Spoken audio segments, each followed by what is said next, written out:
केंद्र सरकार ने पीएम किसान सम्मान निधि योजना को पूरी तरह डिजिटल प्लेटफॉर्म से जोड़ने की दिशा में बड़ा कदम उठाया है। देश के 14 राज्यों में अब किसानों के लिए फार्मर आईडी या किसान पहचान पत्र बनवाना अनिवार्य कर दिया गया है। इन राज्यों में उत्तर प्रदेश, बिहार, मध्य प्रदेश, छत्तीसगढ़, राजस्थान, महाराष्ट्र, गुजरात, कर्नाटक, आंध्र प्रदेश, ओडिशा, तेलंगाना, केरल, तमिलनाडु और असम शामिल है। कृषि मंत्रालय के अधिकारियों की माने तो पीएम किसान योजना में अब नया पंजीकरण केवल किसान आईडी के जरिए ही होगा। इसका मकसद है किसान की हर जरूरी जानकारी को एक डिजिटल प्रोफाइल में लाना। फार्मर आईडी में किसान की जमीन का रिकॉर्ड, परिवार की जानकारी, मिट्टी की सेहत, पशुधन का विवरण, फसल का डेटा दर्ज होगा।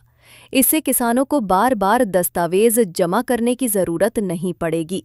बैंक लोन, बीमा और सरकारी योजनाओं का लाभ भी इसी आईडी से सीधे डीबीटी के जरिए किसान के खाते में पहुंच जाएगा।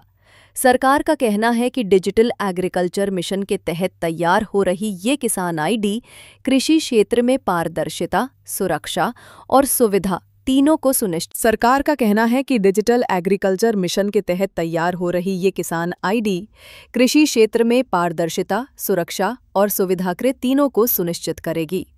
अब कोई भी किसान योजना का लाभ लेने या एमएसपी पर फसल बेचने के लिए अलग अलग प्रमाण पत्र लेकर नहीं घूमेगा। एक ही आईडी से सब काम आसान हो जाएंगे।